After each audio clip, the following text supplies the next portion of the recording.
म्हातारपण नव्हे, पुन्हा एकदा बालपण जगणारी नशीबवान माणसं, जुनी माणसं.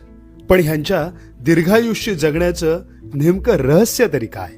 जिमला जात नाहीत, रोज पंचपक्वान्न खात नाहीत, तरी ह्या वयात सो कॉल्ड सेलिब्रिटींना लाजवेल असा फिटनेस, शेतात घाम गाळून गावची शुद्ध हवा, निर्मळ पाणी, कष्टाची भाकरी खाऊन पंच ज्ञानेंद्रियांना सुखावत तृप्तीचे ढेकर देत जगणारी स्वाभिमानी माणसं.